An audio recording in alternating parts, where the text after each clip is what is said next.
बिस्मिल्लाहिर्रहमानिर्रहीम। अस्सलामुअलैकुम। Welcome to my YouTube channel kitchen with Zartash. दोस्तों, आज मैं आपके लिए बहुत ही मज़े की सेवइयों की मिठाई की रेसिपी लेकर आई हूँ।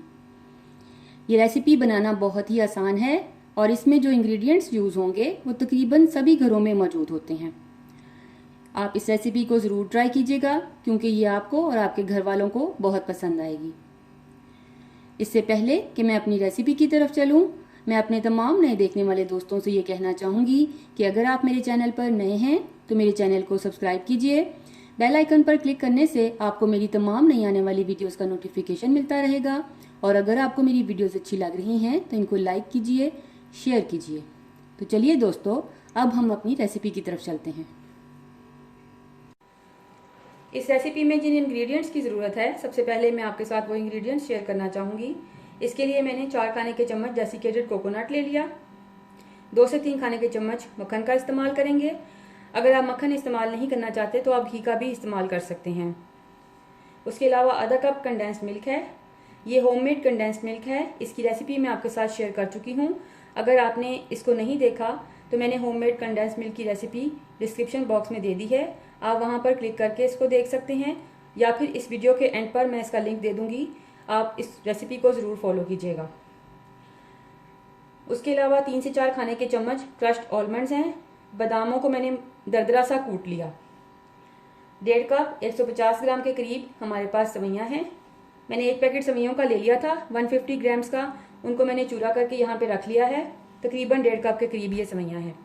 इन तमाम चीज़ों का इस्तेमाल करते हुए हम सेवइयों की मिठाई तैयार करेंगे। पैन के नीचे मैं फ्लेम ऑन करने लगी हूँ। सबसे पहले हमें इसमें बटर को ऐड करना है।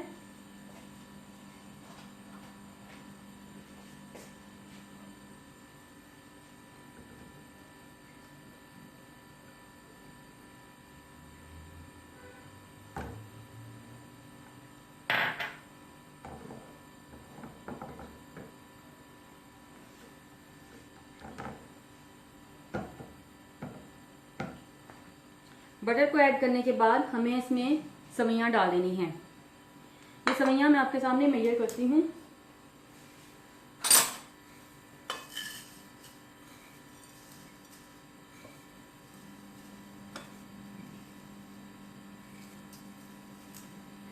तकरीबन 1 कप।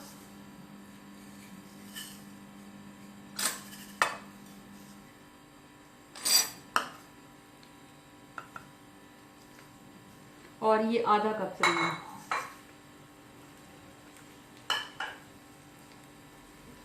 फ्लेम को बिल्कुल आपने मीडियम लो पे रखना है, फ्लेम हाई नहीं रखनी है। थोड़ा सा मक्खन गर्म हो गया तो मैंने फ्लेम को लो कर दिया। अब हम लो फ्लेम पर इन सेवइयों को कुक करेंगे और इनको इतना पकाना है कि थोड़ा सा बस इनका कलर चेंज करना है। तकरीबन 5 से 7 मिनट के लिए इसको हम हल्की आंच पर इस तरह से मक्खन में भूनेंगे। इनमें से बहुत ही अच्छी सी खुशबू आने लगेगी और इनका कलर चेंज हो जाएगा। उस वक्त तक हम इनको कुक करेंगे। अभी मैं इनको मक्खन में अच्छे से फोल्ड कर रही हूँ।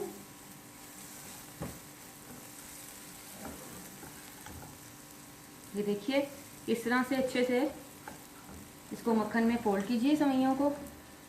सेवइयों को जलने में बिल्कुल भी टाइम नहीं लगता। ये बहुत ही डेलिकेट होती हैं, इसलिए इनको बिल्कुल भी आपने तेज़ आंच पर नहीं पकाना। आपने इनको बिल्कुल धीमी आंच पर कुक करना है और इनका ध्यान भी रखना है। 5 से 7 मिनट के लिए इनको भूनना है, उस वक्त तक जब तक इनका कलर नहीं चेंज हो जाता और इनमें से अच्छी सी खुशबू नहीं आने लगती।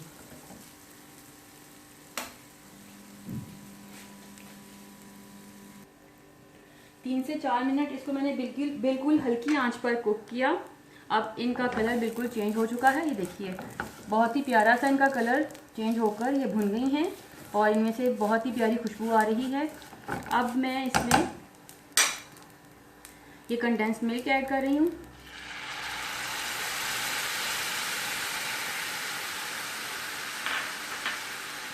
आधा कप कंडेंस्ड मिल्क है। इसको ऐड करने के बाद मुझे अच्छी तरह से इन तमाम सेवइयों को कोट करना है इस कंडेंस्ड मिल्क में। देखिए आंच मैंने बिल्कुल स्लो रखी हुई, आंच को मैंने बिल्कुल भी तेज़ नहीं किया। अब मैं इन सेवइयों को इस कंडेंस मिल्क में अच्छे से कोट करने के बाद इसमें मैं अब 2 खाने के चम्मच कोकोनट ऐड कर रही हूँ और 1 खाने का चम्मच भर के मैं इसमें आलमंड्स ऐड कर रही हूँ।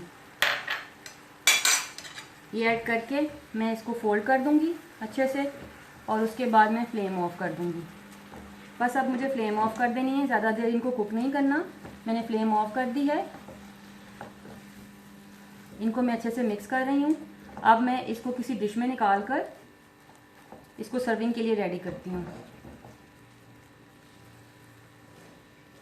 बस इस तरह से आप भी इसको अच्छे से फोल्ड कर लीजिएगा।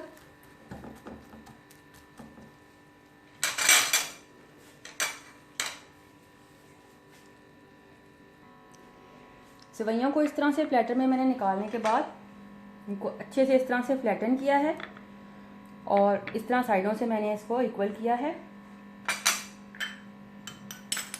अब ये जो क्रश्ड आलमंड्स हैं हमारे पास,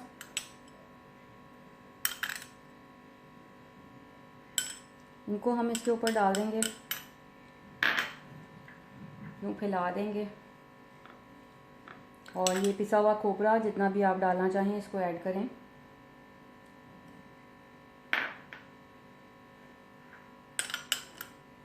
इसको ऐड करके इस तरह से आप फैला दें और इसको थोड़ा थोड़ा प्रेस कीजिए। ये गरम गरम सेवइयाँ हैं, इनके ऊपर ही हमें इस तरह से ये काम करना है। बर्तन में या जिसमें भी डिश में आप निकाल रहे हैं उसमें निकालने के बाद इस तरह से आपने आलमंड्स या जो भी ड्राई फ्रूट्स आप इसके ऊपर डालना चाहते हैं, क्रश्ड आलमंड्स या कोकोनट, उसको डाल के आपने इस तरह से प्रेस कर देना है। अब इसको हम 15 से 20 मिनट के लिए, आधे घंटे के लिए सेट होने के लिए रख देंगे। ये याद रखिए कि इसको सेट करने के लिए फ्रिज में रखने की ज़रूरत नहीं है, रूम टेम्परेचर पर ही हम इसको छोड़ देंगे और 15 से 20 मिनट के बाद इसकी कटिंग करेंगे। तकरीबन 15 से 20 मिनट हो चुके हैं। अब ये सेवइयाँ सेट हो गई हैं। इनको स्क्वायर्स में हमें काटना है। इस तरह से इनको स्क्वायर्स में हम काट लेंगे।